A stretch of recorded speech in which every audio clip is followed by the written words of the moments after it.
Dear Kuya Caesar, tawagin na lamang po ninyo ako sa pangalang Magdalena, hindi po sawing palad. Ako po ay isang matatawag na mapalad na babae. Unang-una po, hindi sa pagmamayabang pero nabiyayaan ako ng matatawag na kagandahan. May maamong mukha, malulusog na dibdib at puwita na nagiging dahilan ng mga pagseselos ng ibang kababaihan dahil po hindi maiwasang titigan ng mga kalalakihan. Sa isang hindi inaasahang pagkakataon po, nakilala ko ang isang pulis. Tawagin po natin siyang Jaime, hindi naman po siya kagwapuhan pero, ewan ko ba.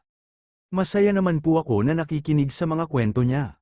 Lagi po niya akong tinitext at pinupuntahan sa bahay at sa palagi naming pagkikita, hindi ko po namamalayan ay unti-unti na po akong napamahal sa kanya. Hindi naman po siya nagtatapat kung mahal ba niya ako o kaya ay sadyang kaibigan lang ang turing niya sa akin. Isang araw na muli kaming nagkita, gusto kong magtapat sa kanya. Hindi ko na po siya mahintay mabuti na lang, sa harap ng umuusok na kape, sinabi niyang mahal na mahal daw niya ako. Sa narinig kong iyon, totoo pala ang sinasabi nilang pumapalakpak ang tainga. Ako na yata ang pinakamasayang babae sa araw na iyon. Naging madalas na po kaming lumalabas hanggang sa sinabi niyang gusto niyang ako daw ang magiging ina ng kanyang mga anak. Mahal ko siya at mahal daw niya ako, wala na yatang dahilan para ipagdamot ko pa sa kanya anuman ang hilingin niya. Sa isang kwarto ng hotel ay aming tinamasa ang sarap ng sinasabi nilang pulot gata na wala pong kasal. Sa mga sumusunod na araw ay puro kaligayahan ang namayani sa aking buhay. Isang araw po, hiniling ko sa kanya na pakasalan naman niya ako. Doon na po gumuho ang aking mundo sa narinig ko na sagot niya. May asawa na daw po pala siya, ang lalong nakasakit po, hindi lang isa, hindi lang dalawa kundi, tumataginting na 7. Masakit man sa kaloob-looban ko, mahal na mahal ko man siya.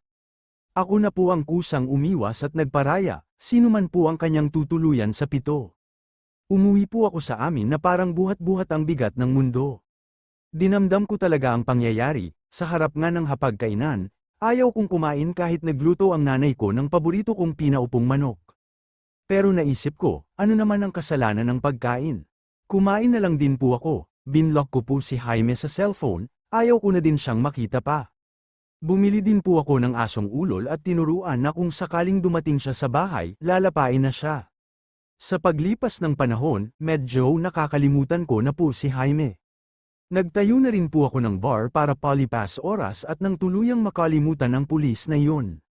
Maganda naman po ang pasok ng pera sa bar, mayroon po akong isang masugid na customer gabi-gabi, tawagin po nating Dan ayon sa pakilala niya sa akin. Malaki ang kanyang nilulustay na pera dahil kung minsan, halos 8 hanggang 10 sila kung dumating na mag-inuman. Siya ang laging taya, may kutob din po ako sa kanyang motibo, nagkatotoo po dahil minsan medyo nakainom siya. Niligawan niya po ako, sinabi niyang ako daw po ang dahilan kaya masaya siyang nabubuhay. Mabait naman siya, mula nang magtapat siya ng pag-ibig ay gabi-gabi din po akong may chocolate at bulaklak na rosas, minsan nga may bubuyog pa ang bulaklak na bigay niya. Ang isa pong ipinagtataka ko, saan siya kumukuha ng perang kanilang nilulustay.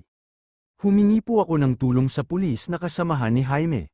Gusto ko din pong makilala ng lubusan ang pagkatao ng bago kong manliligaw. Ayon po sa investigasyon ng pulis, si Dan ay isa po palang contractor ng flood control. Malinaw na po ang lahat-lahat sa akin, katulad ng sinabi ko po Kuya Caesar, mabait po si Dan, mapera naman kung tutuusin, wala ka na pong hahanapin kung sakali, tulungan po ninyo ako Kuya Caesar. Ano po ang aking gagawin? Si Dan po pala ay Daniela ang tunay na pangalan, isa po siyang tomboy.